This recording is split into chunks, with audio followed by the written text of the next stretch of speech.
જાહેર કરાયું છે। મુખ્યપ્રધાન ભૂપેન્દ્ર પટેલે આ એક્સ પર પોસ્ટ મૂકી છે। વર્તમાન સ્થિતિને જોતા તંત્ર એલર્ટ મોડ પર છે। કચ્છ જિલ્લામાં બ્લેકઆઉટની જાહેરાત કરાઈ છે। કચ્છ જિલ્લામાં સતત ત્રીજા દિવસે પાકિસ્તાની નાપાક હરકત સામે આવી છે। લખપતના હરામીનાળા પાસે દેખાયા છે પાકિસ્તાની ડ્રોન। હરામીનાળા પાસે પાકિસ્તાનના 2 ડ્રોન દેખાયા હોવાના સમાચાર। ગઈકાલે ક્રિક વિસ્તાર અને ગુરુવારે કચ્છના ખાવડા નજીક ડ્રોનથી હુમલાનો પ્રયત્ન પણ પાકિસ્તાને કર્યો હતો અને આજે ફરીવાર 2 ડ્રોન દેખાયા હોવાના સમાચાર છે। લખપતના હરામીનાળા પાસે પાકિસ્તાની ડ્રોન ફરતા હોવાની વિગતો। વધુ વાત કરવા જોડાશે અમારા સંવાદદાતા મોહિત। શું બધું અપડેટ?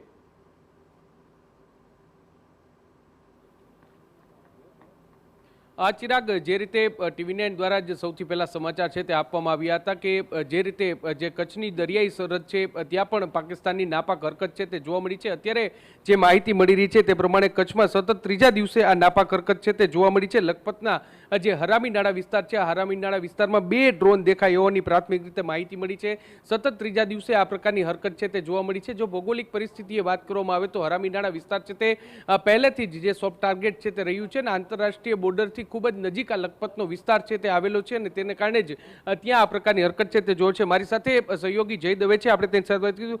જય, સતત ત્રીજા દિવસે આ પ્રકારની હરકત જોવા મળી છે। ભૌગોલિક દ્રષ્ટિએ કયા કયા વિસ્તારોમાં આ પ્રકારની હરકત જોવા મળી હતી અને કેટલી અસર થઈ છે, અત્યારની શું માહિતી છે?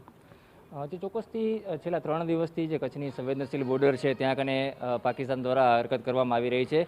શરૂઆત ખાવડાથી થઈ હતી કે જ્યાં એક ડ્રોન છે તે તૂટેલી હાલતમાં મળી આવ્યું હતું। ત્યારબાદ એમાં પુષ્ટિ થઈ હતી કે ભારતીય સેનાએ આ જે ડ્રોન છે તે પાકિસ્તાનનું હતું અને તેને તોડી પાડવામાં આવ્યું હતું।